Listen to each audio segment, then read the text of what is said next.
From the East Coast to the West Coast and around the world on the internet. We're coming to you live from the CCRS studios. WNJC 1360. This is the Conservative Commandos radio show with your host, Rick Trader. The Conservative Commandos radio show, where the newsmakers go to be heard. Businessman there, drink my wine. You can call the Conservative Commandos radio show at 856-227-1360. Your opinion counts at 856-227-1360. This is Congressman Alan West, and you're listening to the Conservative Commando Radio Show. I want to thank you for being with us today. This is the Conservative Commandos Radio Show on the Conservative Commandos Radio Network. It is Monday, the 11th of July in the year of our Lord 2016, and I am, as always on Mondays, Kevin Wade, and I'm joined in the studio at the moment by none other than our show's inspirational founder and leader, none other than Rick Trader. Kevin, great to be with you again. It's been a while. It's been about a month since I've been in the studio with you. Well, our mutual good friend J.D. Manier has been filling your considerable shoes for the past month, and I always enjoy working with J.D., the patriot of the Hoosier State, but I'm glad to see you're in here. Well, it's great to be here, and also joining us a little later, probably in about a half an hour, will be another patriot, the patriot from the Garden State, and that is Anna Little. Anna's going to be joining us today in studio. And to what do we owe this honor on this occasion? Well, Anna is going to be representing the Conservative Commandos radio show on Radio Row at the Republican National Convention in Cleveland, Ohio. And Kevin, I believe you're also going to be out there. I will be there in my official capacity as a delegate. Mm-hmm. So if anyone is trying to buy my vote, wants to take me out to a nice dinner, take me golfing down in Punta Cana or someplace, contact the show. I'll give you my cell number. All right, and I hope Donald Trump is listening. No, I've made the right statement. It's a public statement many times. In the first state of Delaware, the Republican Party sent me as a delegate, and I've told the people there that I'm bound by the choice of the people. And Donald J. Trump got 60% of the vote of the Republicans in the primary, and I'm voting Trump on the first vote, and should it go to 101 votes, I'm still voting Donald Trump because I owe it to the people who made the decision for me. Now, at the convention, Kevin, I'm trying to think, all the state delegates are there with their signs and everything. Being that Delaware is the first state, does that mean you guys get front row seats? I would like to think so. But because we are so small, we don't swing the heavy hammer when it comes to national contributions. So we could be behind like the bingo board up in the third deck. How many delegates are from the state of Delaware? 16 are elected, and 3 are delegates by virtue of their position in the state party. 19. 19. All right. Well, we are social activities. So we're not like alone. In comparison to like when the delegation from Florida gets together, or Michigan or California, we join up with like Connecticut and Rhode Island, okay? We kind of get together so we have some strength of numbers. Well, I'm sure you'll have a great time. And Kevin, you got to report in for us. I will do that. Yeah, got to report in for us and catch up with Anna on Radio Row. And now, at the convention, is that mainly an evening thing, or are there things that go on during the day also? There's committee work that takes place during the day. I have not been so selected. I know some of the people have been selected to some of the important committees, the rules committees and credentials committee. I'm not one. So I believe I will wander in when the bus arrives with the rest of, when the small bus arrives, the 19-seater arrives with the Delaware delegation at about 3 o'clock. And how much do you get paid to do that, Kevin? Well, that's why I want to put out that cell phone number in the event someone wants to take me out for a nice steak dinner or play golf down in Punta Cana. But no, it's a labor of love, and it's my effort to be involved. And I'm surrounded by people who share my views, and we've had some fraternal disputes, brotherly disputes, sisterly disputes in the past year, and that's completely to be expected in a highly contested presidential year when we had so many great potential candidates. And this is a chance really for people to get together and rally around the candidate who will carry the banner in November. And I say more power to him, and may Donald J. Trump turn this nation around. All right. Boy, I'll tell you, it sure does need changing around. There are so many things have happened, Kevin, since you and I have last shared these microphones together. It's just head spinning, totally head spinning. So when you talk about turning things around, boy, this country does need a turn. And what better year to have a presidential election? To allow the people to make their choice. We don't have to sit and take it from the Supreme Court anymore. We don't have to endure a do-nothing Congress that sits on their hands for fear of standing up and raising their voice because they just might lose their comfortable position in the next election if they speak too stridently about being a patriot. This is a year when, as it says in the Declaration of Independence, the people will give their consent. We can either stay on this road, and I pray we do not, or we can take a different road. But this year, it's not up to the Supreme Court, not up to 5 people there, and it's not up to the leadership of the House or the Senate, and it's not up to the present and temporary occupant of the White House. The decision is going to be made by the American people in the 50 sovereign states.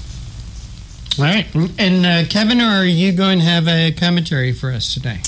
I have a commentary, and it's a commentary I didn't expect to write. I had decided a couple weeks ago to write commentaries, to have a series of commentaries about the biggest things. Not about the day-to-day background noise in Washington, but about the biggest things that are essential to this country. Well, unfortunately, for many reasons, most directly the tragedy in Dallas, I do have to speak about what is behind that. And what's behind that is not simply the events of 48 hours or 72 hours or 2 weeks or 2 months. There is a pattern of propaganda that led to the outrage in Dallas. And I'll be talking about that when we come back from the break about 17 minutes after the hour. And speaking of commentary, I listened to the show last Monday, which was 4th of July. You didn't do a commentary, but it was very interesting to hear the Declaration of Independence. It was planned when it was written. It was written to be read. It was written to be read all across the colonies, the new states, the new United States. And I think if there's any document that substantiates and underpins this country, it's that deserves to be read. Although there are some sections that aren't that readable, but it's the Declaration of Independence, and what better day than Independence Day for that? Absolutely. Kevin, we've got about 3 minutes before we go to the break. Let's tell our audience who our guests are for today. At 3:35, we're going to have Fred Lucas. Fred Lucas is the White House correspondent for the Daily Signal, and he's also the unofficial White House correspondent for the Conservative Commando's radio show.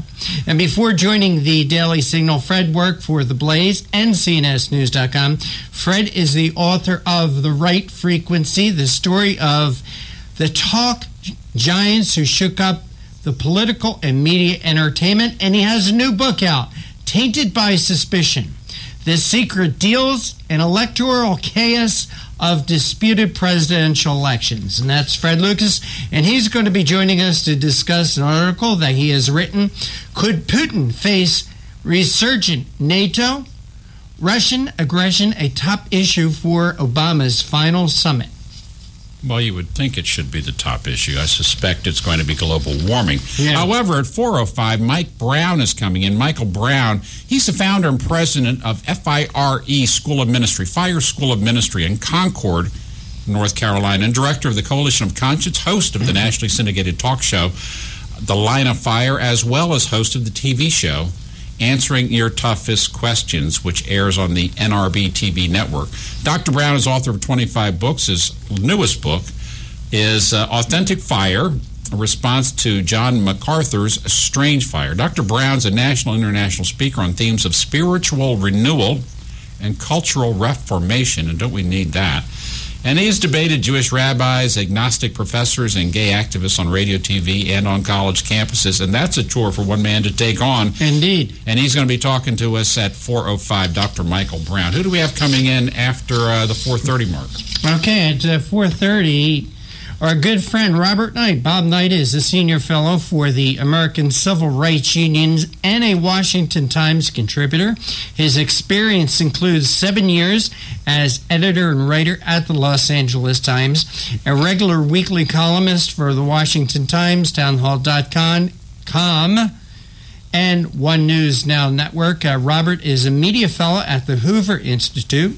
He's held senior positions with the Heritage Foundation, the Family Research Council, Concerned Women for America, the Media Research Center, and Carl Ridge Ministries, which is now Truth in Action. And he is going to be joining us to discuss the power of lawlessness. Hillary skipping away from the law would have destroyed another politician's morale. And so that'll be Robert Knight joining us at 4:35. So stay with us. We have a heck of a show to kick off this first day in a week of Conservative Commandos radio broadcasting. We're coming to you live from the Conservative Commandos Radio Network studios, WNJC 1360 AM, our flagship station in Philadelphia, and around the world on the internet with American Patriots Broadcasting, TalkStream Live, SHR Media, K98 Talk, iHeartRadio, and AM/FM 24/7, theolinen.com. I'm Kevin. My last name ends in Wade. Stay with us. We'll be back in about 3 minutes.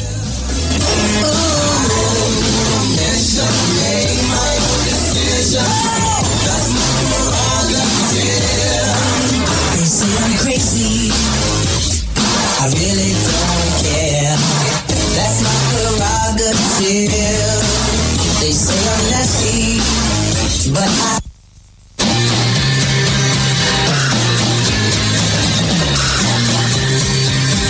The Conservative Commandos radio show is expanding to become the Conservative Commandos radio network. We are establishing a front line of conservative radio broadcasters and ironclad patriots to declare war against the madness of liberalism and the Obama administration. Are you tired of the disregard for our Constitution? Do you still have faith in the American dream? Are you looking for sensible, smart radio? If so, listen to the Conservative Commandos radio network every weekday from 11 a.m. to 7 p.m. and Saturdays from 2 to 6 p.m.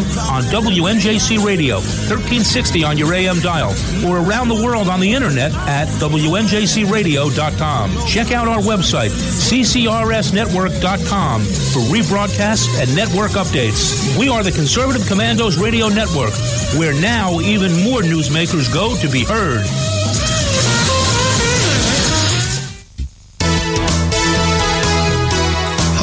We're David and Patty Barrickman of Wildflower Ridge Honey, beekeepers for 49 years. I want to tell you about a great survival and a multi-use product called Trail Rations. It is pure honey and a product of the USA. Trail Rations comes in a food-grade 12-ounce, very durable and reusable pouch, ready for immediate use or for long-term storage, because honey is the only food that never spoils. Honey is instant energy and goes right straight to your bloodstream. Honey is one of the best all-natural survival foods, natural sweetener right straight from Mother Nature. Honey is also antiviral, fungal, and bacterial. It's your first aid in a pouch. Carry one in your backpack or your bug-out bag. Find us on Facebook, Wildflower Ridge Honey, or call 765-641-9972, 765-641-9972. You can call the Conservative Commandos radio show at 856-227-1360. Your opinion counts at 856-227-1360. This is Congressman Alan West, and you're listening to the Conservative Commando radio show. Thank you, Colonel West. If you would like to hear a rebroadcast of today's show, please check out our website, ccrsnetwork.com and ccrshow.com. At 1 p.m., log on to roarradio.net. And at 9 p.m., log on to highplainsdailynews.com. Or at midnight, if you're still staying up and you can't sleep, try redstatetalkradio.com. And you can listen to the Conservative Commandos from any telephone on planet Earth by calling 832-999-1199. 832-999-1199. Hey, Rick, beautiful day here in the Mid-Atlantic. It's one of those absolute beautiful mid-July days, nice and warm in the 80s, low humidity. What a beautiful day. Bright blue sky. Great day to be alive. Every day's a good day to be alive in this country. You bet. As our regular listeners know, on Mondays I offer a commentary on our world. Most often my commentary has been a conservative response to the events of the previous week. Yet it came to me that in reacting to the weekly background noise of the political world, I was missing the chance to discuss the biggest questions, the permanent questions with which each generation must grapple. 2 weeks ago, I began and intended to continue a series of Monday commentaries around a single theme. I meant to talk about the indispensables of American life, those requirements of liberty and personal responsibility that protected our ongoing way of life in this unique land called America. To interrupt that series today, for there is a crisis that needs to be addressed. That crisis is the absence of honest truth in our communities and the failure of leaders of all kinds to speak truth and to defend the truth and to stand with others who speak the truth.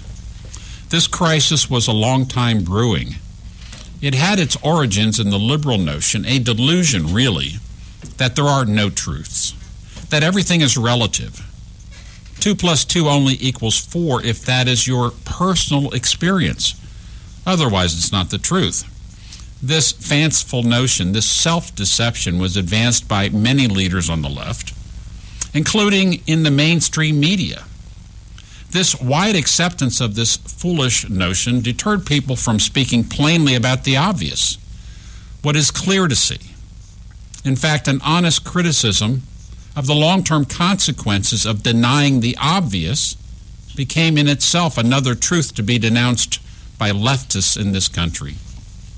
Liberals cannot tolerate and they cannot abide the truth because the truth will wreck everything they've built, their house of lies, their castle of deception.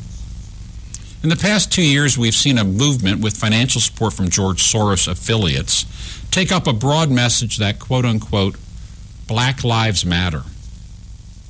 Black Lives Matter to the exclusion of all the other lives. This movement's guiding message is that police officers are targeting innocent black men with deadly force, that the police are acting as the judge, jury, and executioner of innocent black men on the streets of this country. Further, they advance the notion that the United States is a white racist nation, pervasive in its contempt for black people, and that broad-based racism is shown in police killings of black men in communities as different as New York City and suburban Ferguson, Missouri. This is all a lie, of course.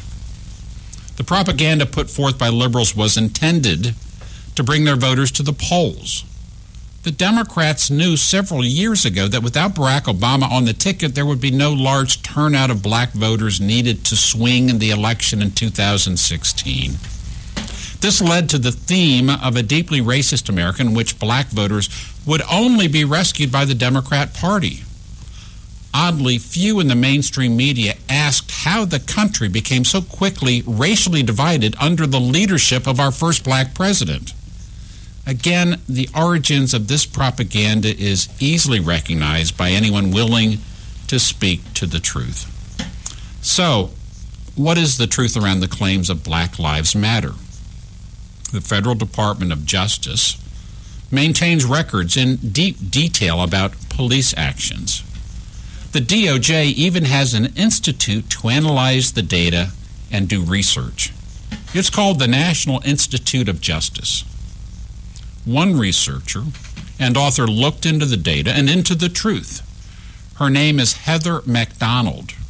Her book is titled The War on Cops. 12% of all white and Hispanic homicide victims die at the hands of police officers. 12%.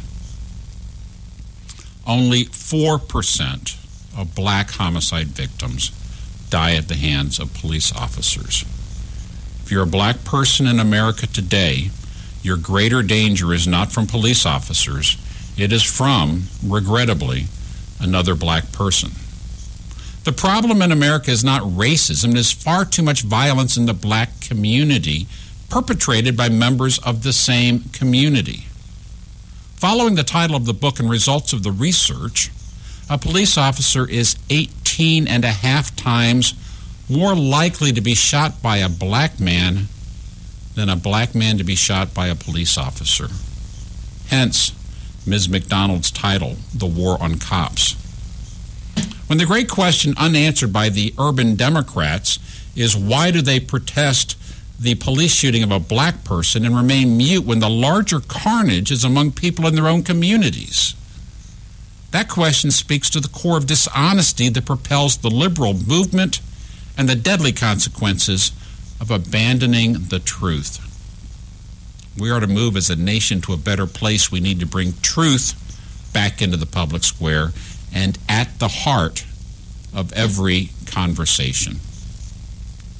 I'm Kevin Wade, and that's the way I see it, Rick.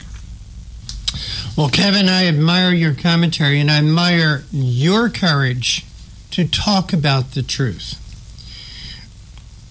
I believe that all lives matter. I don't care what color, I don't care what sex, I don't care what religion. All lives matter. I thought if there was one thing I was hoping that would be achieved during the Barack Obama administration, I talked about this the other day here on the Conservative Commando's radio show, but if there was one thing that I had hoped would be achieved in America during his administration would be an end of racism. And what my feeling is that I think that we are suffering through a new epidemic of racism, and I actually think patient zero, which means the creator of this new hate, this new vitriol, is Barack Obama himself. And I can even give you an instant where his infection started to spread. And that was when he said the police acted stupidly. The police acted stupidly when a black man, appeared to be breaking into a house.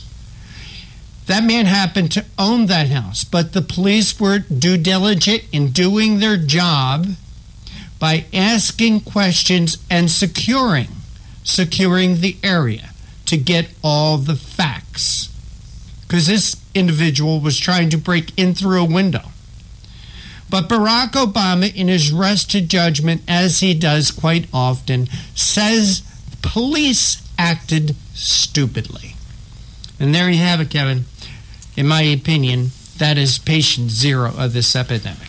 The president is often known and referred to as the father of the country, certainly as the father figure of the country, and he's let down the family. And I believe certainly in the past 2 years this was intentional, and this was to expound on propaganda determined to bring out African-American voters for the purpose of electing Democrat politicians, and the wholesale abandonment of the truth in public discussion. We are coming to you live from the Conservative Commandos Radio Network studios, WNJC 1360 AM, our flagship station in Philadelphia, and around the world on the internet with American Patriots Broadcasting, TalkStream Live, SHR Media, K98 Talk, iHeartRadio, and AM/FM 24/7. I'm Kevin Wade. You stay with us. We will be back in, about 7 minutes.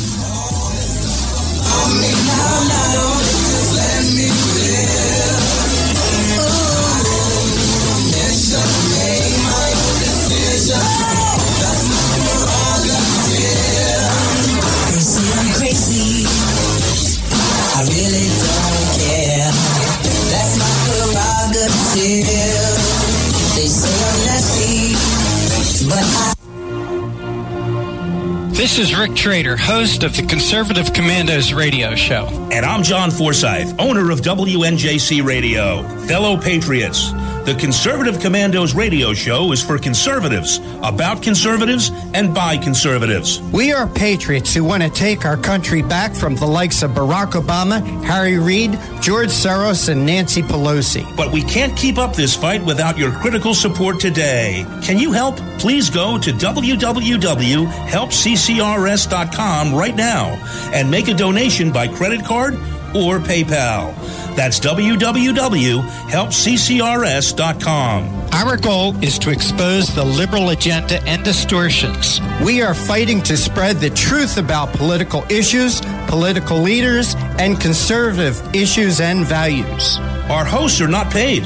In fact, we buy our own airtime, studio time, and pay our own expenses. We created the show because we are trying to make a difference. So can you help the CCRS expose the truth in 2014 and beyond? Go to www.helpccrs.com. Help keep the Conservative Commandos radio show on the air by going to www.helpccrs.com and make a donation today to return our country to the conservative roots created by our founding fathers.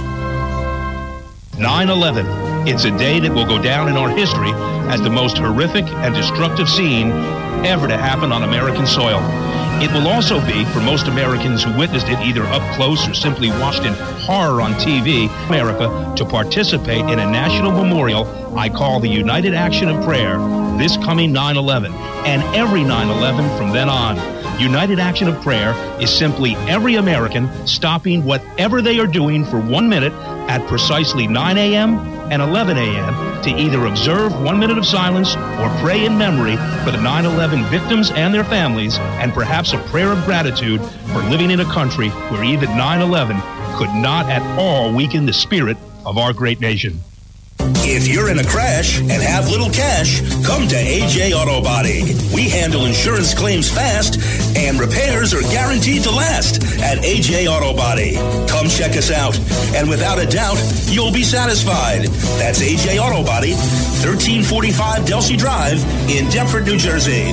Family owned and operated for 30 years. We are a fully licensed and insured auto repair facility located at 1345 Delsey Drive in Deptford, New Jersey. We are your friend in the business.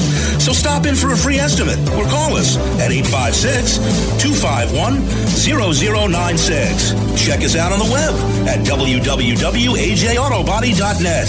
That's where you'll find our specials, discounts, and coupons. For all your car needs, come to AJ Auto Body, located at 1345 Delsey Drive in Deptford, New Jersey. 856-251-0096. What does it take to be the leader in production systems technology? To be the one company that solves production problems at any plant, for any product, and with any technology? It takes a 30-year record of success. It takes total mastery of complex technologies with a history of delivering success every time, without fail.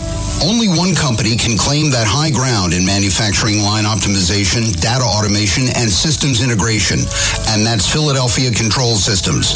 In factories worldwide, Philadelphia Control Systems programs, software, and engineering solutions deliver optimal performance and output flow with a record that can't be matched. Any plant, any product, any technology. Philadelphia Control Systems, the leader in production automation since 1982. 800-335-9811. PCS4automation.com. That's PCS, the number 4, automation.com. The Conservative Commandos radio show is expanding to become the Conservative Commandos radio network. We're establishing a front line of conservative radio broadcasters and ironclad patriots to declare war against the madness of liberalism and the Obama administration. Are you tired, as I am, about the disregard for our Constitution? Do you still have faith in the American dream? Are you looking for sensible, smart radio? If so, listen to the Conservative Commandos radio network every weekday from 11 a.m. to 5 p.m. on WNJC Radio 1360 a.m. or around around the world on the internet at WNJCradio.com. Check out our websites, ConservativeCommandosRadioNetwork.com and CCRN.com for rebroadcasts and network updates. We are the Conservative Commandos Radio Network, where even more newsmakers go to be heard.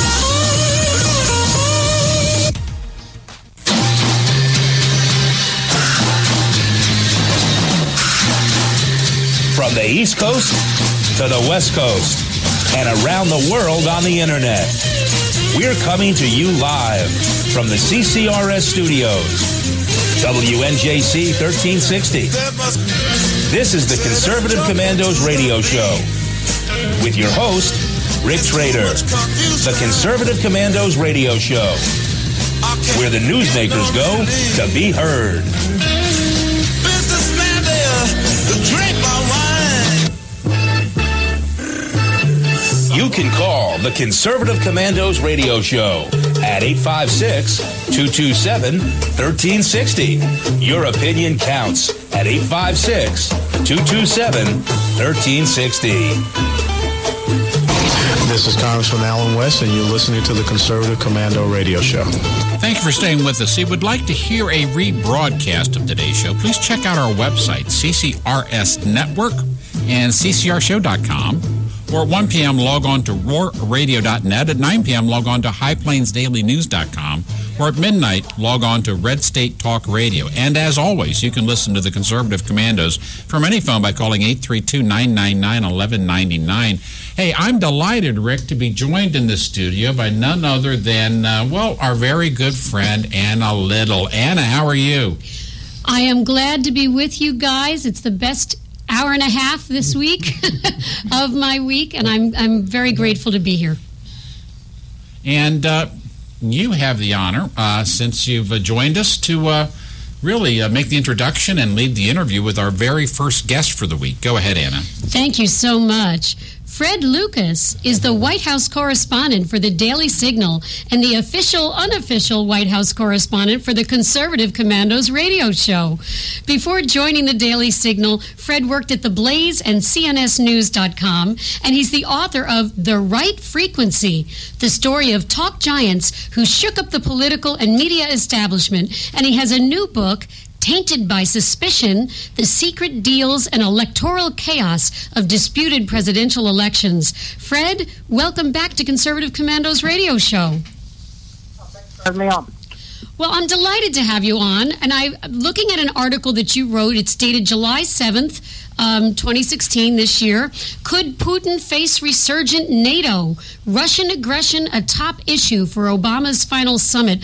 I think this issue is so salient right now, Fred, because you know that England just decided to leave the EU, and then there's been this cascading number of countries all wanting to take some kind of vote of their own. And I know that Russia's looking at that as an opportunity to step in some capacity. So talk to us about what's going on with NATO right now. Well, I think what we are seeing is for years and years we've been hearing a resurgent Russia.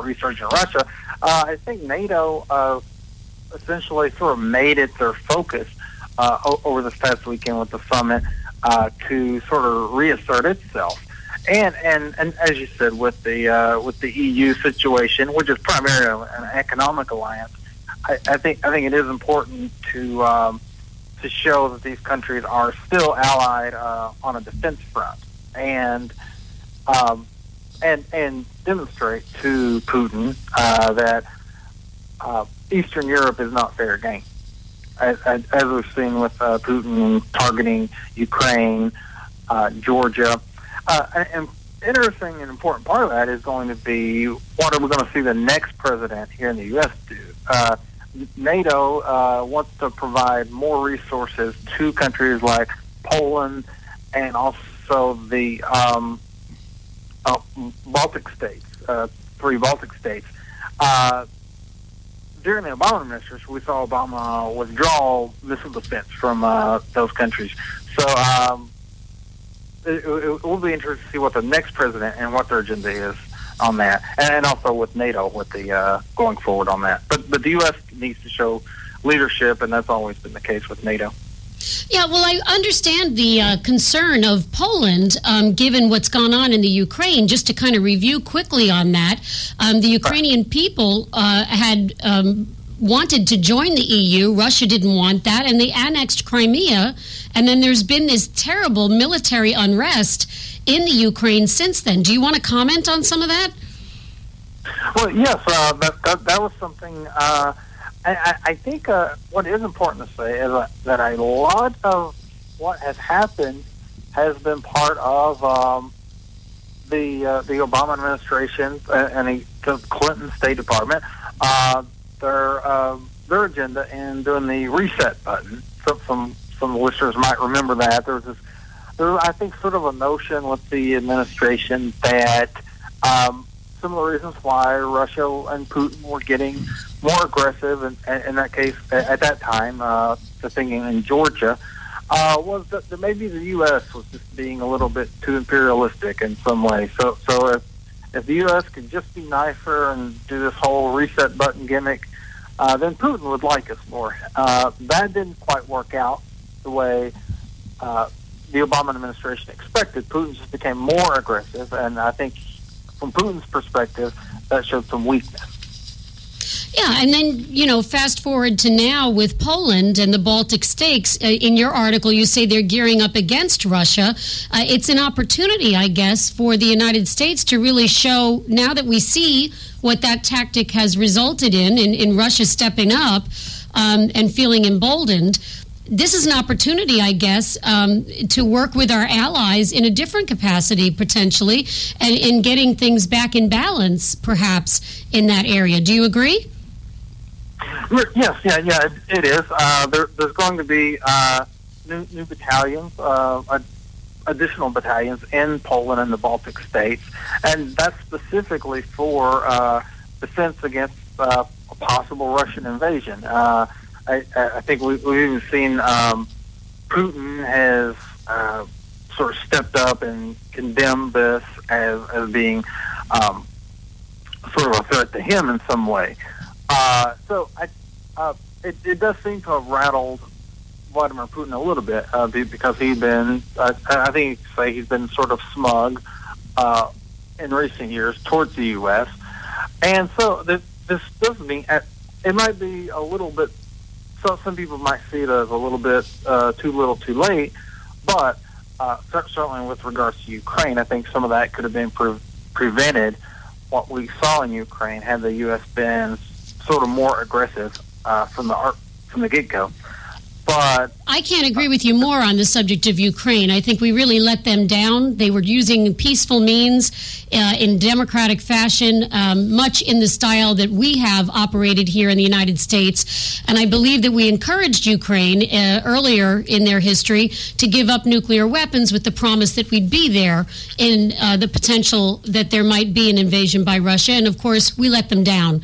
We did not follow through on our promises. And I do believe that we as the United States are wrong in that situation, and that we should do something to correct that, and perhaps taking some action in support of Poland and creating a better balance in the region there with Russia might be a first step toward trying to redress the errors that we've made most recently with Ukraine. But, I'm in the studio and I'm being told that we're really coming up right against that break. So can you hold on for just 2 minutes while we identify the station? Yeah, of course. Okay. Listeners, we are speaking this segment with Fred Lucas, White House correspondent for the Daily Signal. We're talking about the Baltic regions and Russian aggression, and we are coming to you live from the Conservative Commandos Radio Network studios, WNJC 1360, our flagship station in Philadelphia, and around the world on the Internet with American Patriots Broadcasting, TalkStream Live, SHR Media, K98 Talk, iHeartRadio, and AM/FM 24/7. I'm Anna Little. Rick Trader, our producers in the studio today, and we'll all be right back with you after the break. They say I'm crazy. I really don't care. That's my prerogative. They say I'm nasty, but I...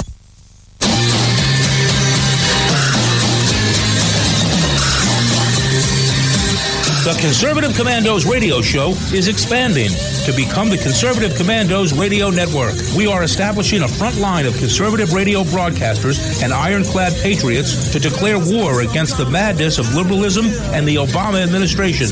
Are you tired of the disregard for our Constitution? Do you still have faith in the American dream? Are you looking for sensible, smart radio? If so, listen to the Conservative Commandos radio network every weekday from 11 a.m. to 7 p.m. and Saturdays from 2 to 6 p.m. on WNJC Radio, 1360 on your AM dial, or around the world on the internet at WNJCradio.com. Check out our website, CCRSnetwork.com, for rebroadcasts and network updates. We are the Conservative Commandos Radio Network, where now even more newsmakers go to be heard.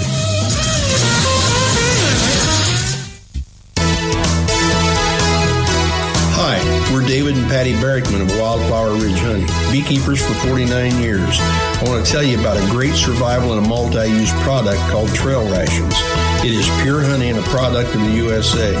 Trail Rations comes in a food-grade 12-ounce, very durable and reusable pouch, ready for immediate use or for long-term storage, because honey is the only food that never spoils. Honey is instant energy and goes right straight to your bloodstream. Honey is one of the best all-natural survival foods, natural sweetener right straight from Mother Nature. Honey is also antiviral, fungal, and bacterial. It's your first aid in a pouch. Carry one in your backpack or your bug-out bag. Find us on Facebook, Wildflower Ridge Honey, or call 765-641-9972, 765-641-9972. You can call the Conservative Commandos radio show at 856-227-1360. Your opinion counts at 856-227-1360. This is Congressman Alan West, and you're listening to the Conservative Commando radio show. Welcome back, everybody. Welcome back to Conservative Commandos radio show with Rick Trader and Kevin Wade and Anna Little. If you would like to hear a rebroadcast of today's show, please check out our websites, CCRS Network and CCRShow.com. Or 1 p.m., log on to roarradio.net. And at 9 p.m., highplainsdailynews.com. Or at midnight, RedStateTalkRadio.com. And now you can listen to Conservative Commandos from any phone by calling 832-999-1199. We are speaking this segment with Fred Lucas, White House correspondent for the Daily Signal, and he's talking to us about Russia and aggressive Russia and Putin in the aftermath of what's happened in the Ukraine and in the light of this upcoming NATO summit, which will be President Obama's final NATO summit, and it's going to be held in Warsaw, Poland. Fred, thank you so much for waiting through that break. We do appreciate your time. Oh, thanks. So we were talking just before the break about what has happened in the Ukraine, and I spoke about my my opinions with regard to missteps by America there. And we were talking about how what's going on now in Poland gives us an opportunity to perhaps do the right thing this time, as the Baltic states are gearing up against Russia. They see Russia as aggressive at this point. And, of course, you have this NATO summit that's going to be happening in Warsaw, and it's the last one that President Barack Obama will be involved in. Right. Yeah, just to clarify, it did happen over the weekend. Oh, okay. So tell us then, in the aftermath of that, where are we today? Well, just going forward, the biggest thing to come out of this is increased defense. You're going to have 1,000 more troops, actually, a battalion in Poland, 1,000 troops in each of the 3 Baltic states. So Estonia, Lithuania, and Latvia. So that is the major deal there. That's something that Vladimir Putin and Russia did not want at all. And that is NATO at least reasserting itself after after I guess almost 7 years of Russian gains here. NATO is kind of stepping up, and in some cases, I think maybe some of the European nations were more eager to step up than the United States. And but what we have here is the U.S. is at least coming along and showing some leadership, and I think even this U.S. administration that tried the reset button that we talked about a little bit earlier realized that didn't work out so well. So. Yeah, you can't just reset Russia. I think most of us conservatives knew better than that. But at any rate, our producer, Rick Trader's in the studio. He's got a question for you, Fred. Go ahead, Rick.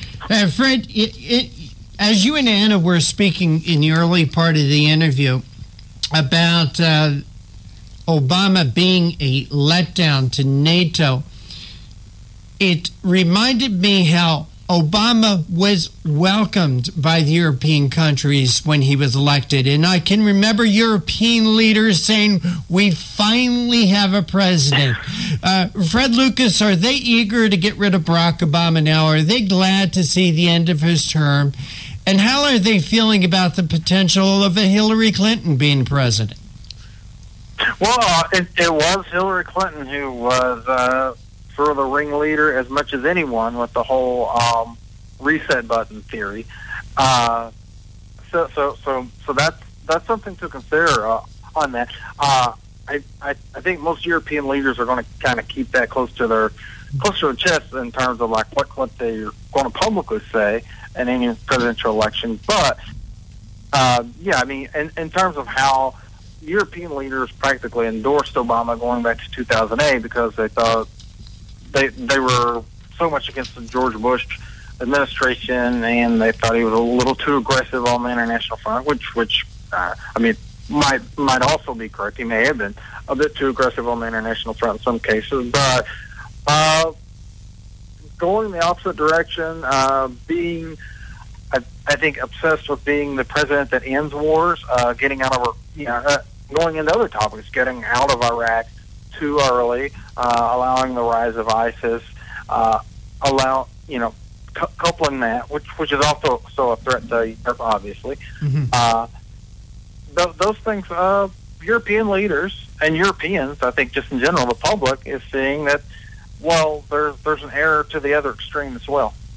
Fred, very interesting. Should I be shocked? Because in your article, you write, the United States accounted for 72% of NATO's defense expenditures in 2015. I mean, 72%. Should I be shocked by that, Fred? Well, no, really. Actually, that's pretty much the way it's been since the end of the Cold War. The European countries were willing to step up a lot more during the Cold War. Right now, it is, as you said, more than 70% of the U.S. funding. After that, Britain is the second biggest contributor, and then after that, it's down into the. It's very low. The general rule is that countries will contribute 2% of their GDP. Right now, the only countries that are really doing that are the U.S., the U.K. We're not seeing France, Italy, Germany do that. They're not coming anywhere close to that. Interestingly, we are seeing the Baltic states, which I mentioned, or at least one of the Baltic states, Estonia, also Poland. They are going above and beyond 2% in their contribution. 2% of their GDP, of their entire economy, for spending on defense. And so that is something, particularly I think Western European countries need to probably step up a lot more. And I think you might see more of that. There is some of these countries have stopped cutting their defense budgets.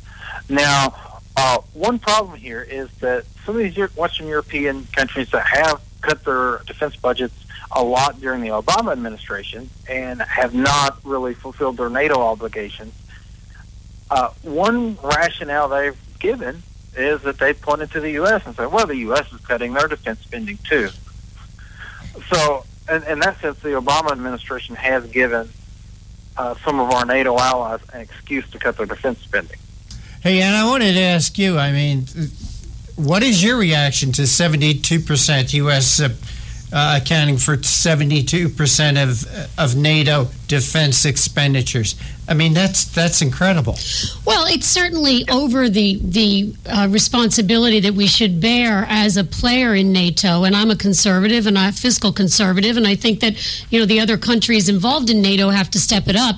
But as our guest Fred has pointed out, GDP is a factor, and the GDP of the United States far outweighs the GDP of these other nations. And remember, the United States was forced to get involved in World War II. We were forced to provide defense not only for ourselves but for other nations to keep the world stable during the Cold War. And probably because they were incapable of defending themselves. I mean, correct, and you can't let the world go to hell in a handbasket just because you don't want to spend the money. So the question is, when do you want to spend the money? Do you want to spend it on NATO, or do you want to spend it after the damage is already done, like we had to do in World War II? So I think that's the situation we're in. But Fred, I want to bring it back to you, because I think there's a little bit of a light at the end of the tunnel with regard to this spending. Your article states that in 2014, cost sharing was a significant issue in the NATO summit in Wales, and that there has been an improvement on the part of participation by at least those in the Baltic states. Do you want to go over that in a little bit more detail for us? Right. Yeah, I just there has been particularly with Poland and Estonia, they've stepped it up. The other countries, they're not cutting their defense budgets, and the Obama administration and the last NATO Secretary General's report has even argued that what we've seen is a net increase in overall defense spending from these NATO allies. So that can be promising, and I think as much as anything, they realize they need that. In the past 8 years, they realize it's not just a post-Cold War world. They realize that we have ISIS, which is in some ways more threatening than Al-Qaeda. They realize they have a state, a rising Russia, which we keep coming back to, but that's really the big point. So I think they're doing this out of necessity, not necessarily being good allies as much as they want to defend their own countries. One interesting thing is what we've seen through a lot of this is President Hollande of France, who's a socialist, who's a very left-wing guy, but he's been, as Europeans go, certainly, he's been very hawkish. Well, that's actually not such a bad thing. I mean, given the fact that ISIS has been so very active in Europe, I mean, they're going to need their allies at some point if they can't get that under control domestically. And Fred, so I'm glad to hear that. I was saying that's actually a good thing. I mean, you don't expect socialist people. I mean, you wouldn't expect Bernie Sanders to be hawkish, but that actually is true of President Hollande in France. He's actually fairly strong on defense. Well, that's by good. European standards, at least. Yeah, that's good. That's very encouraging. Well, Fred, time flies when we're having fun, and so it's time for me to have you remind our listeners where they can follow you and keep up with this issue and any others that you find that you need to write about. Okay, yeah, just check out dailysignal.com, and also please follow me on Twitter. That's Fred Lucas, WH. And I hope you will check out my new book, Tainted by Suspicion. You can find out more about it on taintedbysuspicion.com. That's the website. Yeah, very glad that you brought up the book. We do really want to promote that the rest of the title is The Secret Deals and Electoral Chaos of Disputed Presidential Elections. So very timely, given what we just went through this election season. Fred Lucas, White House correspondent for the Daily Signal, thank you so much for spending this time with us today. Come back and see us again soon. All right, thanks very much. Listeners, that was Fred Lucas, White House correspondent for the Daily Signal, talking to us about the issue, could Putin face a resurgent NATO? And I think the answer is a resounding yes, and I say thank God. And for now, we are coming to you live from the Conservative Commandos Radio Network studios, WNJC 1360, our flagship station in Philadelphia, and around the world on the Internet with American Patriots Broadcasting, TalkStream Live, SHR Media, K98 Talk, iHeartRadio, and AM/FM 24/7. Those are all .coms. I'm Anna Little. Kevin Wade and Rick Trader are in the studio, and we'll all be right back with you after this break.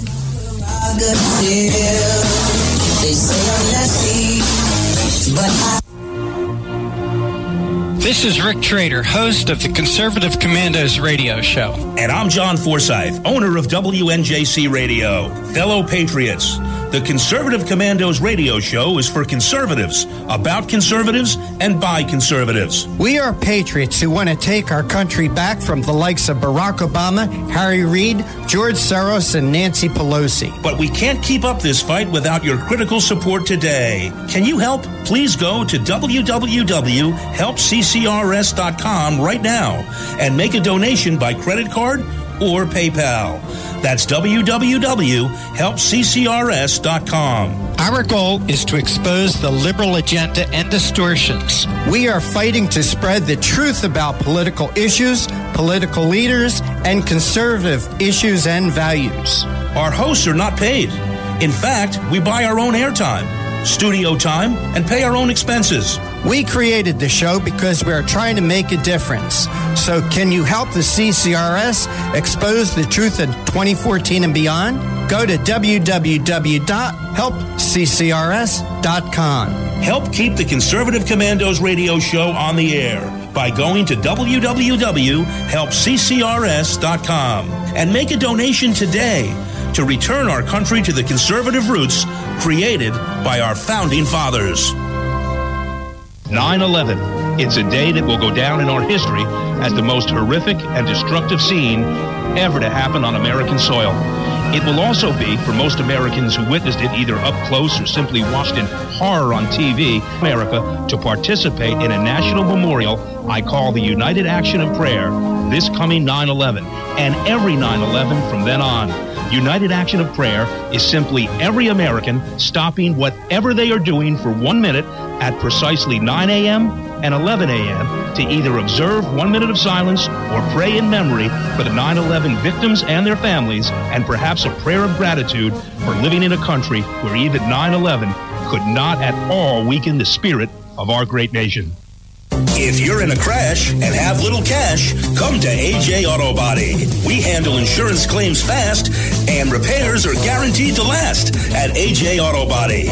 Come check us out, and without a doubt, you'll be satisfied. That's AJ Auto Body, 1345 Delsey Drive in Deptford, New Jersey. Family owned and operated for 30 years. We are a fully licensed and insured auto repair facility located at 1345 Delsey Drive in Deptford, New Jersey. We are your friend in the business. So stop in for a free estimate or call us at 856-251-0096. Check us out on the web at www.ajautobody.net. That's where you'll find our specials, discounts, and coupons. For all your car needs, come to AJ Auto Body, located at 1345 Delsey Drive in Deptford, New Jersey. 856-251-0096. What does it take to be the leader in production systems technology? To be the one company that solves production problems at any plant, for any product, and with any technology? It takes a 30-year record of success. It takes total mastery of complex technologies with a history of delivering success every time, without fail. Only one company can claim that high ground in manufacturing line optimization, data automation, and systems integration, and that's Philadelphia Control Systems. In factories worldwide, Philadelphia Control Systems programs, software, and engineering solutions deliver optimal performance and output flow with a record that can't be matched. Any plant, any product, any technology. Philadelphia Control Systems, the leader in production automation since 1982. 800-335-9811. PCS4automation.com. That's PCS, the number 4, automation.com. The Conservative Commandos radio show is expanding to become the Conservative Commandos Radio Network. We're establishing a front line of conservative radio broadcasters and ironclad patriots to declare war against the madness of liberalism and the Obama administration. Are you tired, as I am, about the disregard for our Constitution? Do you still have faith in the American dream? Are you looking for sensible, smart radio? If so, Listen to the Conservative Commandos Radio Network every weekday from 11 a.m. to 5 p.m. on WNJC Radio 1360 a.m. or around the world on the internet at WNJCradio.com. Check out our websites, ConservativeCommandosRadioNetwork.com and CCRN.com for rebroadcasts and network updates. We are the Conservative Commandos Radio Network, where even more newsmakers go to be heard.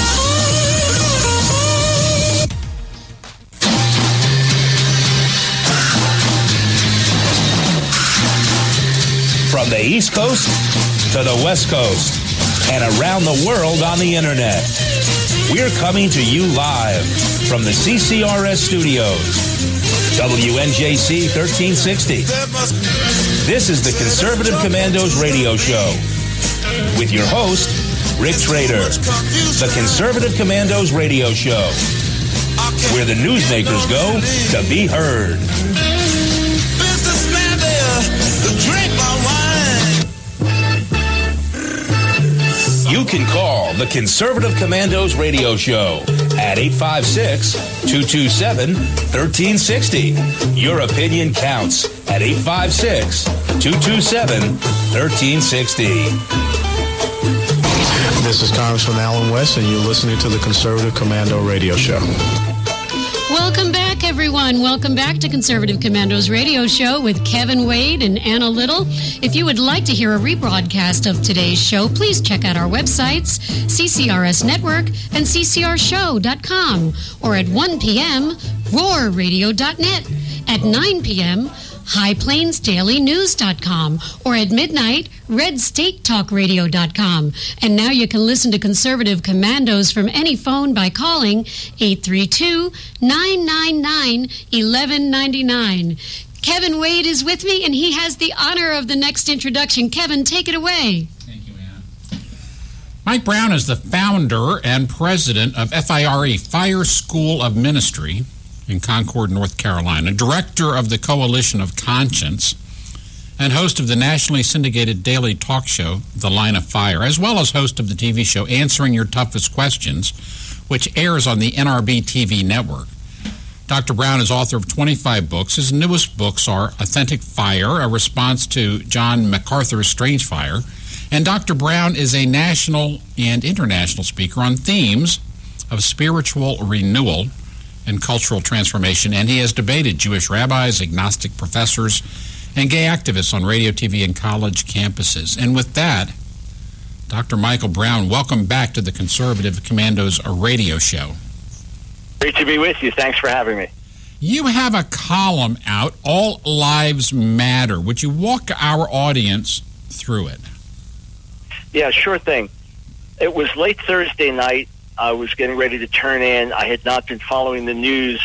And, of course, earlier in the week, there had been the shootings by police of two black men that were caught on video, one in Louisiana, one in Minnesota.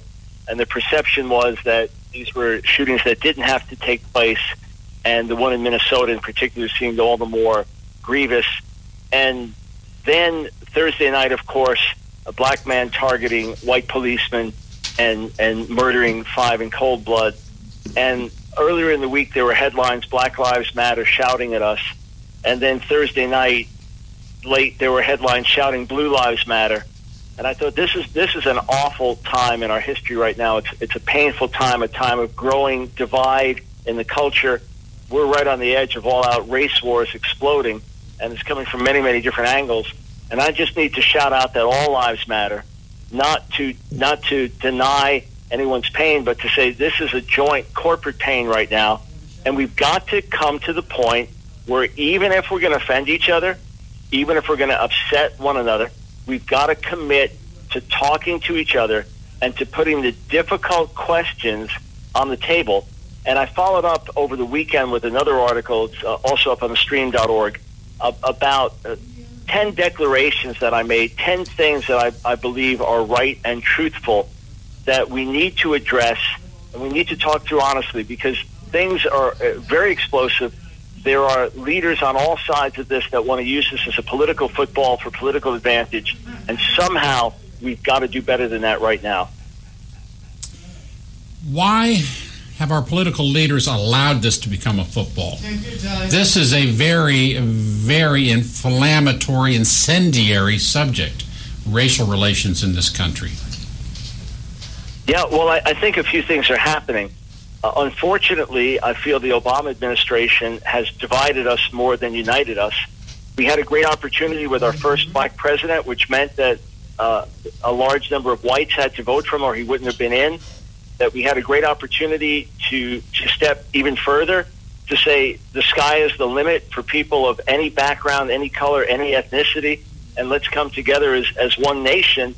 Instead, I feel from early on, the president made certain statements that were divisive, took sides rather than taking the side of justice, spoke out of his own perceptions rather than speaking what was best for the country. And some of those he's appointed, I feel, have not helped in that way. And is it intentional to further divide? Is it intentional to get one group against another? Only God knows.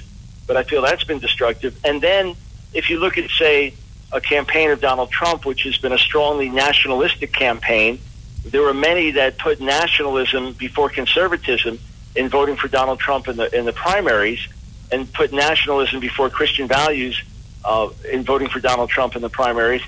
That's fine to be patriotic, but there's the possibility of being nationalistic in a way that creates hostility towards other groups or minorities. So it's just one of those moments where everything is kind of like a bucket of gasoline that you throw one little match into and you get a massive explosion. That's what it feels like. We're right at the edge of now.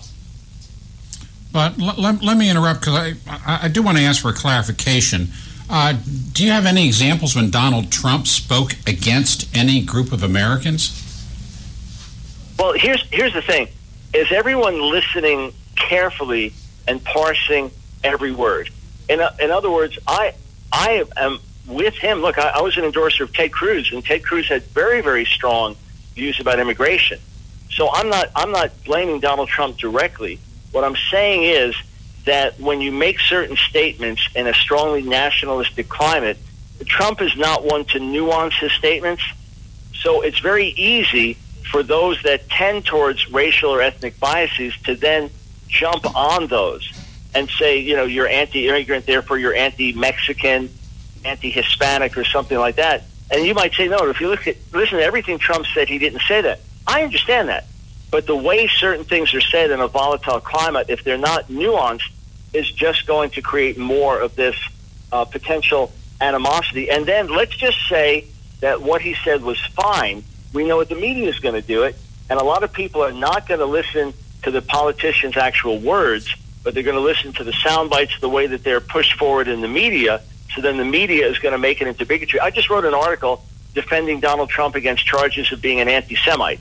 So I'm all for refuting error when it comes out. But I appreciate the clarification in your question. It's just one of those times where I think we need to be nuanced and careful. Say what we say as boldly and clearly, but make sure that we don't overstate. No, I agree, but I think one of the problems we have in this country is an absence of truth. And when truth leaves the scene, something else will fill it, and it's not Good's work that's filling, in a vacuum where honesty doesn't prevail. And we have had a serious problem in this country, and I think the events in the past 2 years are a symptom of this, where we have allowed some to incorrectly explain what others meant when they spoke, and it's gone unchallenged. We've had blatant lies put out there so often on some matters that they're considered by many people to be the truth. And go ahead. Yeah, I was just going to say this. Because I do talk radio as well, and we're staying on top of the issues, so I'm constantly looking at headlines and getting links sent to me. And what I've realized in recent months is that the headlines are inaccurate. The headlines are an interpretation of the news. The headlines are an interpretation of what someone said, rather than simply saying, Rick said XYZ. No, it's presented in such a way that already is putting someone's interpretation on it. And then when you go to read the article, you're already reading it with a bias in your mind. So, yeah, very dangerous. And we do have an absence of truth-telling in America. And an absence of people who stand up for the truth-tellers as well. I spoke earlier in the show about the fact that a police officer in this country is 18.5 times more likely to be shot by a black man than a black man is likely to be shot by a police officer. And that's stunning, and it's completely contrary to the message of Black Lives Matter, which, of course, as you stated starting this interview, should certainly be all lives matter.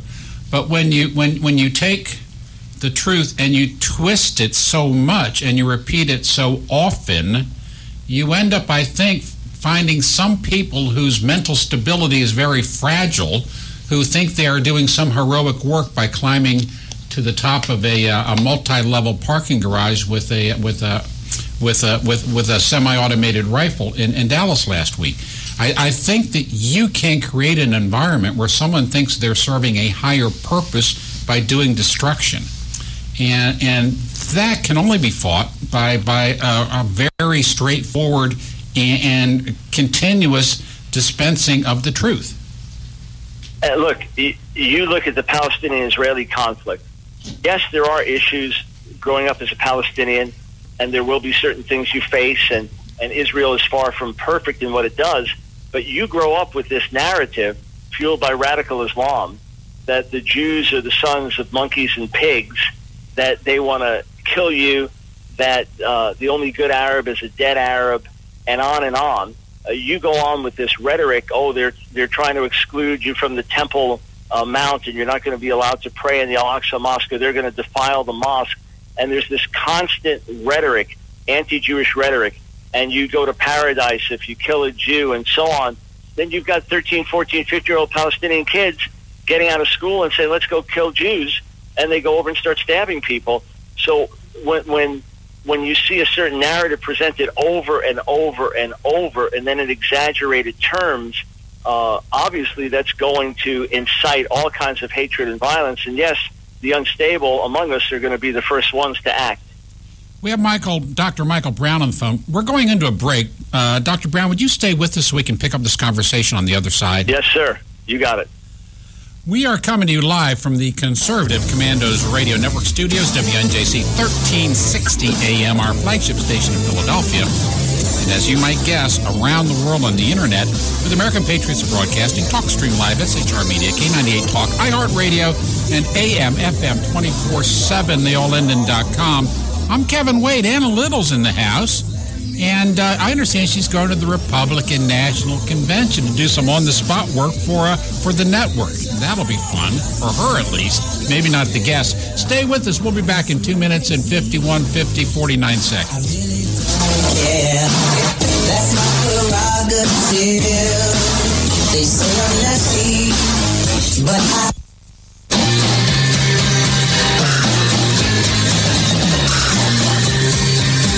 The Conservative Commandos radio show is expanding to become the Conservative Commandos Radio Network. We are establishing a front line of conservative radio broadcasters and ironclad patriots to declare war against the madness of liberalism and the Obama administration. Are you tired of the disregard for our Constitution? Do you still have faith in the American dream?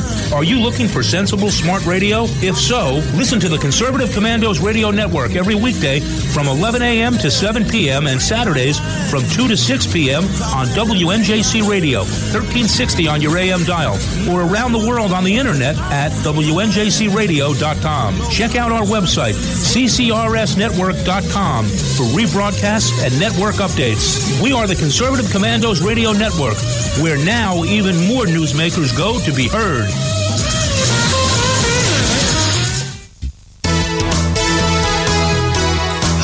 We're David and Patty Barrickman of Wildflower Ridge Honey, beekeepers for 49 years. I want to tell you about a great survival and a multi-use product called Trail Rations. It is pure honey and a product of the USA. Trail Rations comes in a food-grade 12-ounce, very durable and reusable pouch, ready for immediate use or for long-term storage, because honey is the only food that never spoils. Honey is instant energy and goes right straight to your bloodstream. Honey is one of the best all-natural survival foods, natural sweetener right straight from Mother Nature. Honey is also antiviral, fungal, and bacterial. It's your first aid in a pouch. Carry one in your backpack or your bug-out bag. Find us on Facebook, Wildflower Ridge Honey, or call 765-641-9972, 765-641-9972. You can call the Conservative Commandos radio show at 856-227-1360. Your opinion counts at 856-227-1360. This is Congressman Alan West, and you're listening to the Conservative Commando radio show. And maybe Anna Little will rub elbows with Colonel Alan West there in Cleveland. If she does, I think she'll come back with pictures and a story to tell.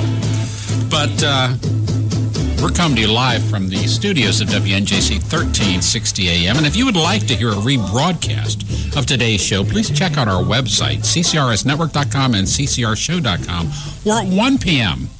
Grab your pencils, ladies and gentlemen. Log on to roarradio.net at 9 p.m. Log on to highplainsdailynews.com. Or at midnight, for you guys that can't sleep, log on to redstatetalkradio.com, and you can listen to the Conservative Commandos from any telephone on planet Earth, anywhere, by calling 832-999-1199. Anna Little's in the studio with me. Hi, Anna. Hi, Kevin. And we have Michael Brown, founder and president of Fire School of Ministry. He has a column, All Lives Matter, and it's a great column. And I'm going to ask him to, in fact, I saw a piece that he just wrote this morning when I was scanning the news. Dr. Brown, would you refresh my memory? Where did I see your most recent piece that you wrote? Well, it's been all over. It could have been stream.org, could have been Christian Post, could have been Town Hall, could have been One News Now. Town Hall. I saw it at Town Hall. Town Hall. Yeah, so what I did is I laid out 10 points.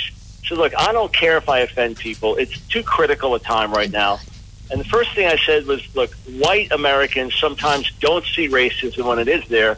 Black Americans sometimes see racism when it isn't there. And then my second point was that there is a real cause for the frustration and pain in the black community. And when white Americans don't see it at all, I just had a black caller on my show moments ago, my own radio show, and he said, look, I've been in big white churches for years, and when we've had these traumas in our community, the black community, there's never a word spoken from the pulpit. And he said, it's, in other words, there's no sense of empathy. So we need to understand, okay, explain to me what it's like growing up as a minority and what are the issues you've had to face so we can understand. Then the third point was that all Black Lives Matter. You can't be selective. When white Americans see, okay, you're outraged over what seems to be the unjust killing of a black man at the hands of white police, where was the outrage over the 3-year-old girl that was killed in your community by random gang gunfire? And where is the outrage over the high percentage of abortions in the African-American community?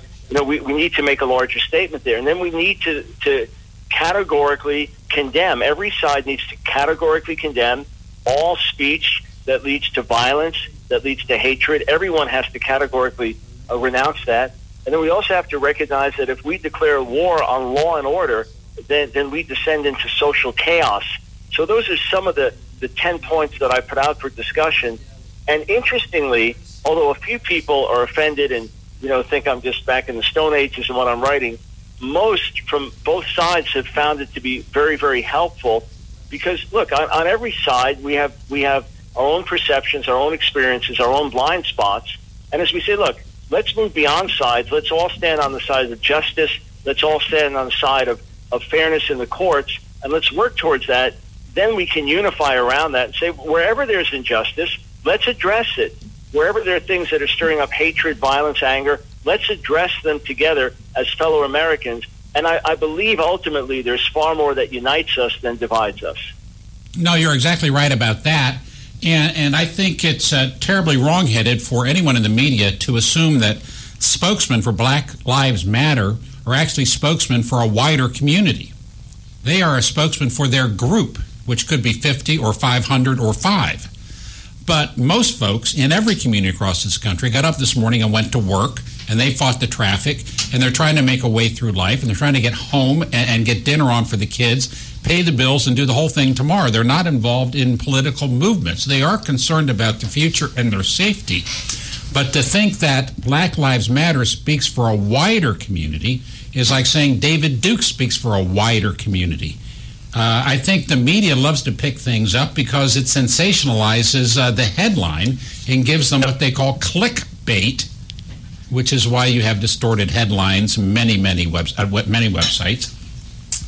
I'd like you, Michael Brown, to talk about the absence of faith in our communities, and I mean every community, and how that absence, if you feel this way, has led to this distrust and this sense of maybe a hostility toward their fellow man, where we're no longer turning the other cheek.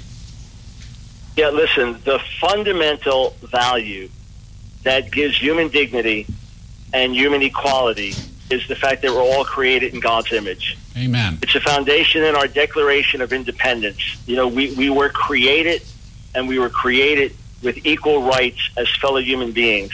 What gives you and I dignity is the fact that we're created in God's image. And that image of God transcends culture, it transcends ethnicity, it transcends race. That's why we esteem the life of the baby in the womb. That's why we esteem the life of the elderly person who may be too old to be able to contribute to society, but we esteem the value of their life. And that's why we say every life matters. And with that also, if we have a healthy fear of God, that one day we're all going to have to give account to Him. One day we're all going to have to answer to Him, and He's the great judge before whom we stand. That brings a lot of morality into the culture. Not only is there love for fellow man and the fundamental commandments, love God with all your heart, soul, mind, and strength, love your neighbor as yourself, that is a key to bridging the racial divide. The notion everyone's created in God's image, and then the notion that we're going to have to give account to that God one day. If there was a greater God consciousness in America, the whole nation would look different. And I think that one of the really tragic results of the spread of what I'll call liberalism in the public square is that great faith that unites the vast majority of people in this country, the Christian faith, frankly, that unites the vast majority of people in this country, which has been something to bind us together across all differences. That expression of faith, that public expression, has been driven from the public square and in many cases has been mocked and derided. And I think if there is one thing that we can all look toward to guide us away from this terrible place we're now standing, it is some return to some common sense understanding of the role of faith in the public square as it relates to you and me and people listening. Yeah, look, America, with all of its shortcomings, has been an amazing nation, and a lot of it is due to our Judeo-Christian founding ethics. The more I've read about the colonies and then the founding fathers and the early years of the United States of America, the more I realize how fundamental these values were and how people grew up using the Bible as a textbook and revering scriptural values and morality and things like that. And God consciousness was weaved in very deeply. I don't mean that we try to impose religious faith on all of America, but we recognize the importance of it foundationally for the good of a culture. Look, you know well that our whole Constitution is based on Americans being a religious and moral people. Otherwise, the freedoms that we have, we cannot really enjoy without the foundation of faith and morality.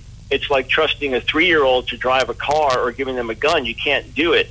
So there's an expectation of a certain maturity in our morality, which is based on faith.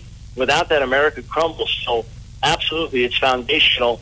And by the way, if folks go to my website, askdrbrown.org, askdrbrown.org, these are issues we address day and night. So archive of all of my latest articles, videos, and radio broadcasts are there. Hopefully it will further fuel the fire of your listeners.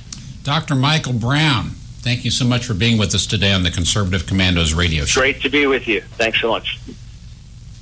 And another great guest. Great guest. Awesome. So topical, so timely. Well, we're going into a break. We have one more guest coming up. You stay around to hear the rest of the show. We got about 30 more minutes, and I think Ann Little's going to have a question or two in the next segment. We are coming to you live from the Conservative Commandos Radio Network studios, WNJC 1360 AM, our flagship station in Philadelphia, and around the world on the internet with American Patriots Broadcasting TalkStream Live, SHR Media, K98 Talk, iHeart Radio, and AM/FM 24/7, theallendon.com. I'm Kevin Wade, and Little's in the studio. We're going to be back in about 6 minutes. We want to see you on the other side. Stay with us. They say I'm nasty, but This is Rick Trader, host of the Conservative Commandos radio show. And I'm John Forsyth, owner of WNJC Radio. Fellow Patriots, the Conservative Commandos radio show is for conservatives, about conservatives, and by conservatives. We are patriots who want to take our country back from the likes of Barack Obama, Harry Reid, George Soros, and Nancy Pelosi. But we can't keep up this fight without your critical support today. Can you help? Please go to www.helpccrs.com right now and make a donation by credit card or PayPal. That's www.helpccrs.com. Our goal is to expose the liberal agenda and distortions. We are fighting to spread the truth about political issues, political leaders, and conservative issues and values. Our hosts are not paid. In fact, we buy our own airtime, studio time, and pay our own expenses. We created the show because we are trying to make a difference. So can you help the CCRS expose the truth in 2014 and beyond? Go to www.helpccrs.com. Help keep the Conservative Commandos radio show on the air by going to www.helpccrs.com and make a donation today to return our country to the conservative roots created by our founding fathers. 9/11. It's a day that will go down in our history as the most horrific and destructive scene ever to happen on American soil. It will also be, for most Americans who witnessed it either up close or simply watched in horror on TV, America, to participate in a national memorial I call the United Action of Prayer this coming 9/11 and every 9/11 from then on. United Action of Prayer is simply every American stopping whatever they are doing for 1 minute at precisely 9 a.m. and 11 a.m. to either observe 1 minute of silence or pray in memory for the 9/11 victims and their families, and perhaps a prayer of gratitude for living in a country where even 9/11 could not at all weaken the spirit of our great nation. If you're in a crash and have little cash, come to AJ Auto Body. We handle insurance claims fast, and repairs are guaranteed to last at AJ Auto Body. Come check us out, and without a doubt, you'll be satisfied. That's AJ Auto Body, 1345 Delsey Drive in Deptford, New Jersey. Family owned and operated for 30 years. We are a fully licensed and insured auto repair facility located at 1345 Delsey Drive in Deptford, New Jersey. We are your friend in the business. So stop in for a free estimate or call us at 856-251-0096. Check us out on the web at www.ajautobody.net. That's where you'll find our specials, discounts, and coupons. For all your car needs, come to AJ Auto Body, located at 1345 Delsey Drive in Deptford, New Jersey. 856-251-0096. What does it take to be the leader in production systems technology? To be the one company that solves production problems at any plant, for any product, and with any technology? It takes a 30-year record of success. It takes total mastery of complex technologies with a history of delivering success every time, without fail. Only one company can claim that high ground in manufacturing line optimization, data automation, and systems integration, and that's Philadelphia Control Systems. In factories worldwide, Philadelphia Control Systems programs, software, and engineering solutions deliver optimal performance and output flow with a record that can't be matched. Any plant, any product, any technology. Philadelphia Control Systems, the leader in production automation since 1982. 800-335-9811. PCS4automation.com. That's PCS, the number 4, automation.com. The Conservative Commandos radio show is expanding to become the Conservative Commandos radio network. We're establishing a front line of conservative radio broadcasters and ironclad patriots to declare war against the madness of liberalism and the Obama administration. Are you tired, as I am, about the disregard for our Constitution? Do you still have faith in the American dream? Are you looking for sensible, smart radio? If so, listen to the Conservative Commandos radio network every weekday from 11 a.m. to 5 p.m. on WNJC Radio 1360 a.m. or around the world on the internet at WNJCradio.com.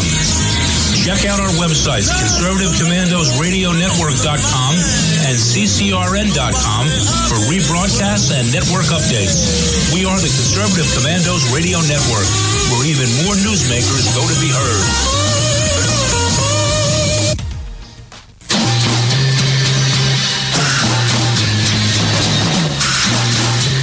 From the East Coast to the West Coast and around the world on the internet, we're coming to you live from the CCRS studios, WNJC 1360. This is the Conservative Commandos radio show with your host, Rick Trader. The Conservative Commandos radio show, where the newsmakers go to be heard. Businessman there, drink my wine.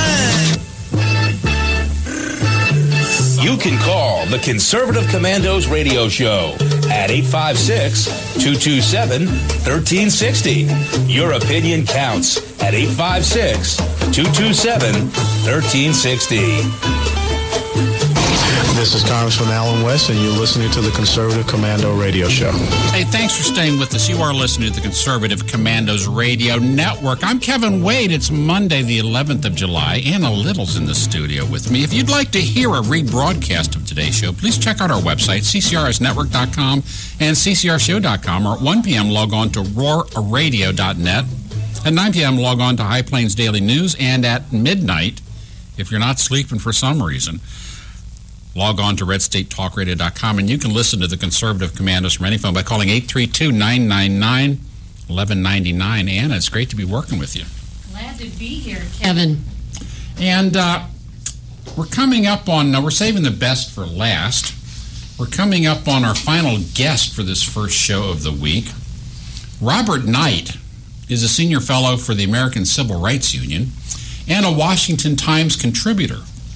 His experience includes 7 years as an editor and writer at the Los Angeles Times, a regular weekly columnist for the Washington Times, the Los Angeles Times, and a weekly columnist for the Washington Times, Town Hall, and One News Now. Robert was a media fellow at the Hoover Institute. He held senior positions with the Heritage Foundation Family Research Council, one of my favorites, Concerned Women for America Media Research Center, and Coral Ridge Ministries, now Truth in Action. He's authored 5 books. Most importantly, Robert Knight is with us right now. Robert Knight, welcome back to the Conservative Commandos radio show. Hello, Kevin and Anna. Thanks for being with us. You have a column out, and the first line starts out this way. The power of lawlessness, comma. That's a pretty good opener. Walk us through it.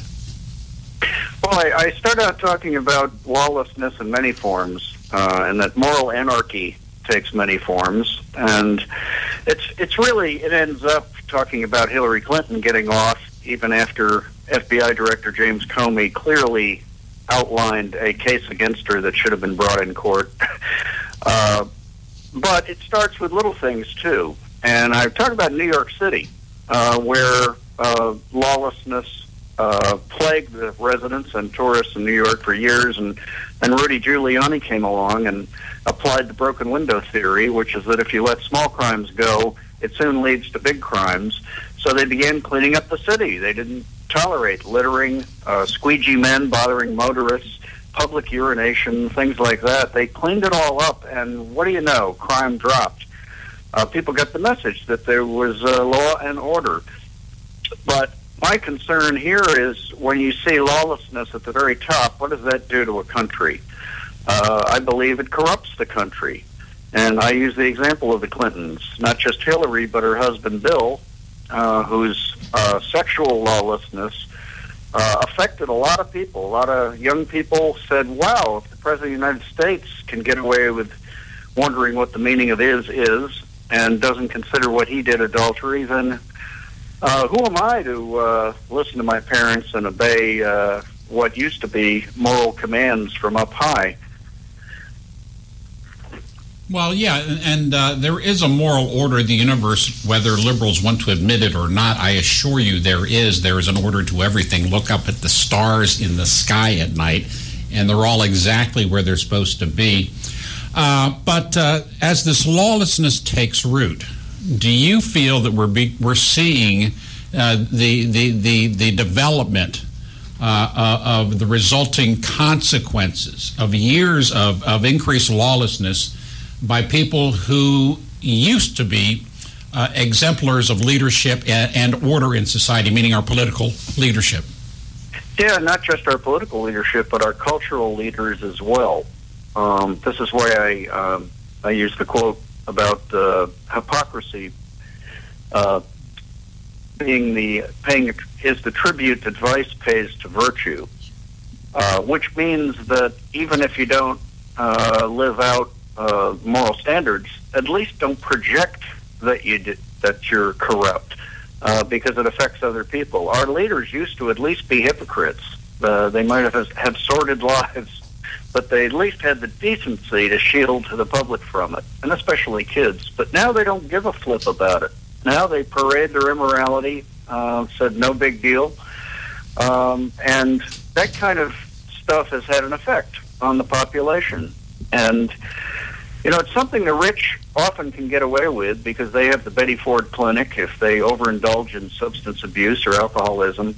But when a person of lesser means says, wow, I can get away with letting myself go too, it usually doesn't end as well. Where they end up isn't quite as nice as the Betty Ford Clinic out there in Palm Deserts, wherever it is in California. Mr. Knight, my co-host, Anna Little, has a question for you. Robert, I'm so glad that you brought up that quote. I was just looking at it as you began to state it. Hypocrisy is the tribute that vice pays to virtue. Basically, what I'm thinking as a mother of 3 young adults, the youngest of whom is 19 and the oldest of whom is 24. You know, my husband and I had our rules when they were growing up in the house, and what we showed them was what we wanted them to do, you know. Do as I say and maybe not as I do, but don't find out what I'm doing that's not in line with what I'm teaching. This is the hypocrisy that you're talking about here. And, you know, our young people today are exposed to so very much, completely unfiltered on the internet. And now, with our politicians and our leaders showing very little dignity, much less morality than dignity, where do we go from here? And I think a lot of it also comes from the entertainment that they follow. You know, R-rated movies are a norm in the lives of these young people. So, obviously, the question that I'm posing to you is, where is the responsibility of a leader, political leader, governmental leader, church leader, head of a family, in teaching what that measure of dignity or what those values ought to be, and how can we influence that? Here we've got a really high-profile presidential election. Give us some ideas. Well, leadership is profoundly important, whether it's in the home or whether it's in the public realm, because people take cues from the leaders. And largely the problems we have in our inner cities, the huge level of crime, social decay, stems from the collapse of the family and the destruction of the authority of a dad in a household. That society has one big job to do above all others, and that is to socialize young men. Because young men who aren't socialized properly become destroyers of themselves and the people around them. It's a sad but true case that absent moral authority, people will follow their appetites and please themselves and do whatever they want. I mean, the Bible is very clear that we're all prone to this, and the only reason we don't do it is because we're told it's wrong, and we're shown right and wrong by example. And when the example's paid, when adults pull back and say, kids, do whatever feels good, which is kind of what they're saying in schools and certainly in the popular culture, there aren't enough parents to counter it who are taking the time and effort to deprogram their kids from a very pervasive, predatory popular culture. And I remember years ago when we were arguing about censorship and so forth, and I would argue with liberals, and they'd say, "Well, we're against all censorship," and I'd say, "Really? So you're for open pornography and everything else?" They say, "Well, it's up to the parents to turn the channel or whatever." And I said, "Well, if you felt the same way about pollution, and there was a factory up the river dumping garbage in the river." Well, and polluting the air, you would be telling parents, it's up to you to fit your children with gas masks and water purification devices, never mind cleaning up the mess. And yet, when it comes to the culture, you're saying it's every parent's for himself, every kid for himself. It is important that we tackle it on all levels. And then you have a leader like Hillary Clinton who's getting away with crime, and we've got that as an example. Kevin? And she's using the stupidity of defense. How could I possibly know? In any event, Robert Knight, would you stay with us? We're going into break. We want to pick it up on the other side. I'll be here. Robert Knight, Senior Fellow from the American Civil Rights Union, is with us. He's staying with us. You stay with us, too. We're coming to you live from the Conservative Commandos Radio Network studios, WNJC 1360 AM, our flagship station in Philadelphia, and around the world on the Internet with American Patriots Broadcasting, TalkStream Live, SHR Media, K98 Talk, iHeartRadio, and AM, FM 24/7, theallendon.com. I'm Kevin Wade. Anna Little's in the house. She's staying with us. You stay with us. We'll be back in about 2 minutes and 47 seconds. They say I'm crazy. I really don't care. That's my prerogative. They say I'm nasty, but I...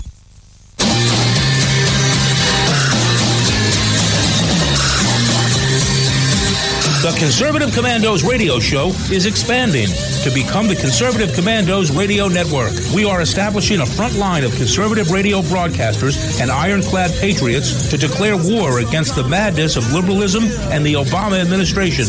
Are you tired of the disregard for our Constitution? Do you still have faith in the American dream? Are you looking for sensible, smart radio? If so, listen to the Conservative Commandos radio network every weekday from 11 a.m. to 7 p.m. and Saturdays from 2 to 6 p.m. on WNJC Radio, 1360 on your AM dial, or around the world on the Internet at WNJCradio.com. Check out our website, CCRSnetwork.com, for rebroadcasts and network updates. We are the Conservative Commandos Radio Network, where now even more newsmakers go to be heard.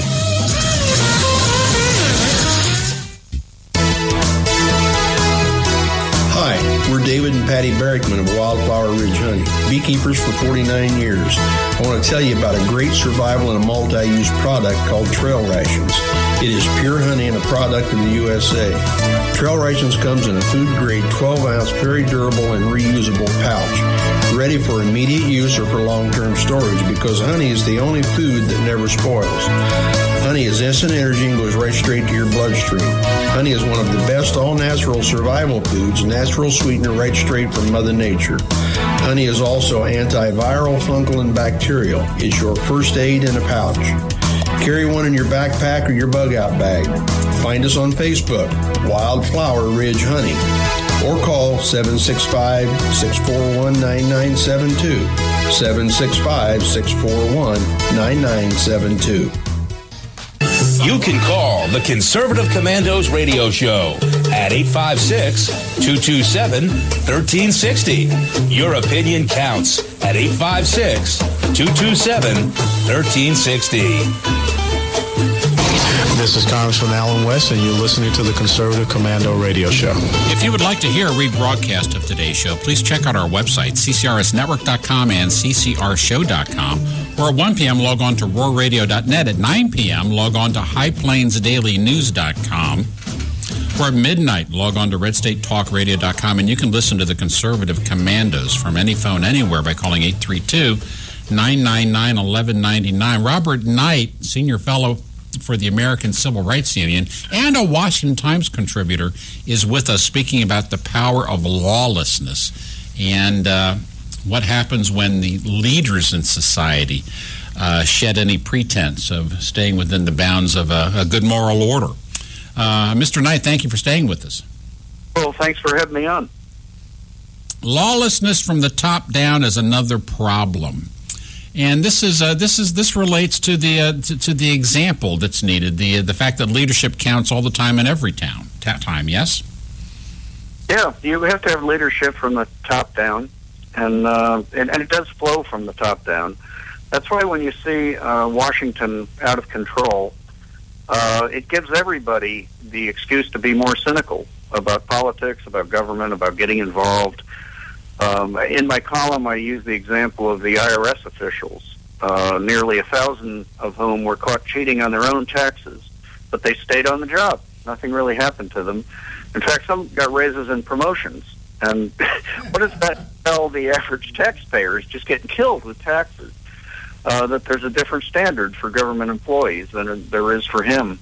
Or Lois Lerner, who blatantly targeted conservatives and Tea Party groups and did actionable things, I believe, and took the Fifth Amendment like a criminal before Congress, and nothing happened to her. She retired with her full pension, and no charges were brought, and the message is, might makes right. We're in power. We can do anything we want to, all of you.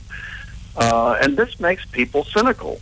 I did mention that, well, we have to pay our taxes. Okay, the good Lord told us we had to. But what people ignore is that Jesus implied that Caesar should get only what he is due, no more. Right. The part they seem to leave out. They think Caesar ought to take our very souls along with our taxes, but they can't have that. And the cynicism is what separates the people, we the people, from trust and faith in the actions of their leaders. That it's more than there's one team that has good ideas for policy and another team that has bad ideas. There is a growing mood, I think it's confirmed by both the campaigns of Bernie Sanders and Donald Trump, that the game is rigged by those in Washington who have more in common with one another's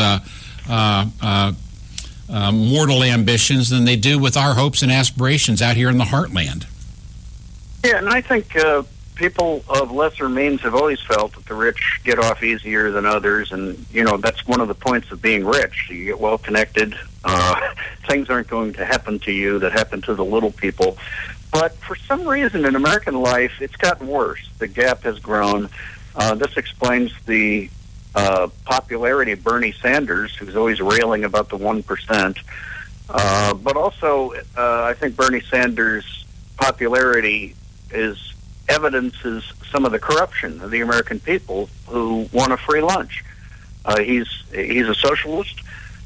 He engendered great excitement in young people who love to hear him talk about free college tuition and free health care and free child care and everything else.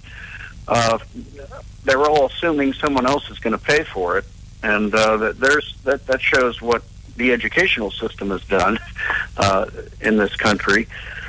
But, people, I did a previous column called The Great American Divide, and I said that, we're about split now between the people who believe there is a moral order that transcends whatever you happen to think about it, and it's our job to discover it and live by it, and others who believe there is no moral order other than getting what's theirs and making it up as they go along. This is moral relativism.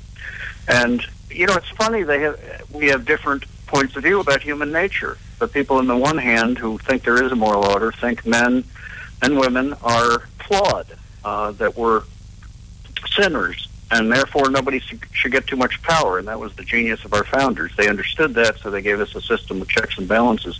The liberals, the progressives, think man is basically good, and so we just need more government to evolve us into higher beings. And so they're always pressing for less liberty, real liberty, and more government control and they do it in the name of tolerance, fairness, redistributing income. But the two competing world views are clashing something fearfully right now. And it'll be interesting to see what happens in November, whether Donald Trump can rally the people on the one side who believe there is a moral order against Hillary Clinton, who's rallying the people on the other side who are part of the Free Stuff Army. Well, as we have seen large numbers of the population become disenchanted with Washington and maybe disconnected from their own personal responsibility for their role in American life. We're seeing that, and this is my opinion, that the results of the election in November are not likely to be decided by either Hillary Clinton's policy positions or Donald Trump's policy positions, but by how tragic is the news of external influences in our life between now and then. How many more times are we attacked? How many more outbursts of violence do we have? How many more fatal demonstrations of incompetence and corruption in high places? This is not going to be an election decided by subtle differences on economic policy. It's going to be about how do you feel about your family's chances for peace and some type of order going forward, because right now things seem to be unraveling day by day. Yeah, I think you're right. I think that people who say that it's all just about jobs are fooling themselves, because Mitt Romney, after all, made jobs a centerpiece, and he still lost to Barack Obama in an election he should have won, given the economic problems we were suffering and still are. So it wasn't about that. One side rallied its base, the other side didn't. And that's what's going to determine what happens in November, whether the Republicans can rally their base, get them excited, more than the Democrats can on their side. And it used to be about character, but I think given the flaws of both major candidates, it's not so much about character as it is, as you said, Kevin, security. People want to know if somebody can bring sanity back to this country and run things properly. Whichever candidate is perceived as the one who can pull that off was the one who's going to win. Yeah, I don't really give a hoot about the oil depletion allowance if I think that my family's well-being, physical well-being, is at risk. Yep. Mr. Knight, tell our audience quickly in the next 30 seconds how to follow your writings and your good work. You can go to theacru.org, not the ACLU. That's the devil's law firm. We don't work for them. It's the ACRU, American Civil Rights Union. Or you can go to the Washington Times, One News Now, or townhall.com, and I write for all of those publications as well. Robert Knight, Senior Fellow at the American Civil Rights Union. Thanks so much for being with us. Thanks so much, Kevin and Anna, for having me. Anna, great show. It's just wonderful to have you in the studio. Thoroughly enjoyed it. Best hour and a half I've spent this week, and hopefully I'll get a chance on Friday with Sharon. And Kevin, wonderful seeing you. And Anna, if you'd gotten here on time, you would have had the best 2 hours of the week. That's right. That's why I keep saying hour and a half. And with that, Anna, it's great to be with you again. And to our audience, thanks for being with us. We do it for you. We do it for you. We're the antidote for the mainstream media and what they spew out 24 hours a day. So stay with us just 2 hours a day, 3 to 5 every day at NJC 1360 AM. God bless each and every one of you. And may God save the United States of America.